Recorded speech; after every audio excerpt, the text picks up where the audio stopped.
এখন বাজে রাত্রি 11:30 আর আমি রেডি হয়ে গেছি। যাব কোথায় তোমাদেরকে বলছি। আজকে হচ্ছে যাব মা চামুন্ডা মায়ের মন্দিরে জল ঢালতে, তো জলটাই তুলতে যাব গঙ্গা থেকে।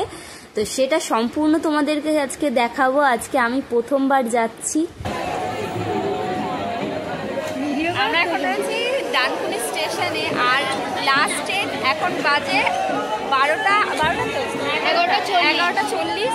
একটু পরে ট্রেন ছাড়বে আর এত ভিড় এই লাস্ট ট্রেনে। এখন আমি উঠে পড়েছি ট্রেনে। আর এই যে ট্রেনটা লাস্ট ট্রেনে শুধুমাত্র কোনো প্যাসেঞ্জার নেই, শুধু যাত্রীরা রয়েছে যারা জল ঢালতে যাচ্ছে। দেখতেই পাচ্ছ শুধু এই বগিটা না, এই যে ট্রেনটা আছে এই ট্রেনটা ফুল প্যাকড আপ হয়ে রয়েছে শুধু জল ঢালার যাত্রীরা। যেমনি তোমরা তারকেশ্বর যাও সেরকম আমাদের এই চামুন্ডা মন্দিরেও ঠিক এরকমই ভিড় হয়, দেখতে পাচ্ছ। আর ট্রেনে শুধু কোনো রকম কোনো যাত্রী নেই, শুধু আছে মাকে জল ঢালার জন্যে এখানে শুধু যাত্রীরা।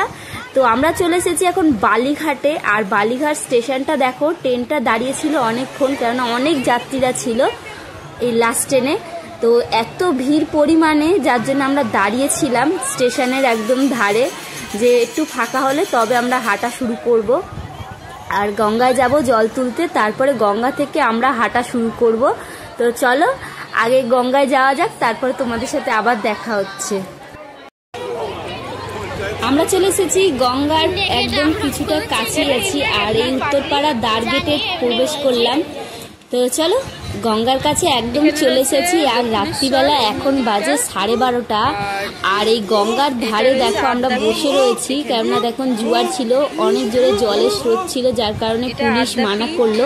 আর এখান দিয়ে দেখো আমাদের বালিঘাট ব্রিজ, আর ওখানে দক্ষিণেশ্বর মন্দিরটা তোমরা হয়তো দেখতে পাচ্ছ হালকা একদম আবছা। আর পাশেই রয়েছে আদ্যাপীঠ মন্দির। আর আমরা চান টান হয়ে গেছে, জল তোলা হয়ে গেছে, এবার যাব হাঁটা শুরু করব। তো চলো হাঁটা শুরু করি আমরা।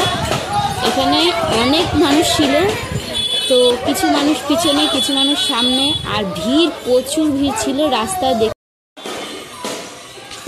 12টা বাজে 7 মিনিট বাকি, 1:27 হয়ে গেছে। অনেকটা রাস্তা অতিক্রম করার পর তো মন্দিরের একদম কাছে চলে এসেছি। আর তো চলো তোমাদেরকে দেখাই। এখন বাজে 3:18।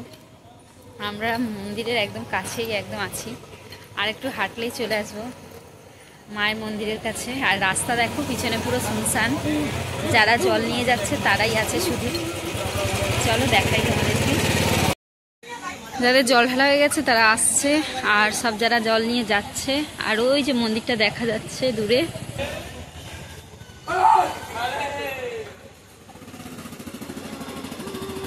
মন্দিরের একদম কাছাকাছি চলে এসেছি আমরা।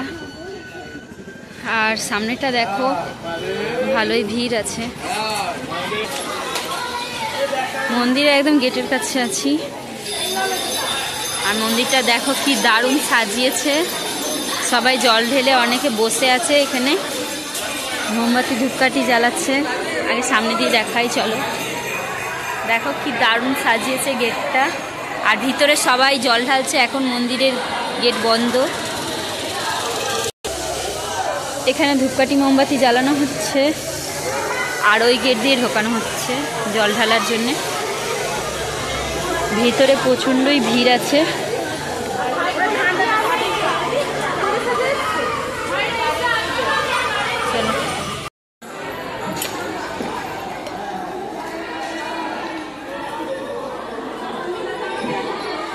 প্রচুর ভিড়, এখনো যাত্রীরা আসছে বাঁক নিয়ে পায়ে হেঁটে। এই দিনে প্রতি বছর এই দিনে সবাই জল ঢালতে আসে, এবং আজকে সকালবেলা সকাল 6টা 6:30 থেকে পুজো শুরু হবে। তো তখন এখন মন্দির খোলেনি, মন্দির খুলবে তারপর পুজো শুরু হবে 6:30 থেকে। পুজো দিতে চলে এসেছিলাম, আর মন্দিরে অতিরিক্ত ভিড় ছিল, দেখতেই পাচ্ছ মন্দিরের ভিতরে প্রচুর ভিড়। আর এখানে অনেক দূর দূর থেকে লোক আসে। তো তোমরাও এরকম কারা কারা জল ঢালতে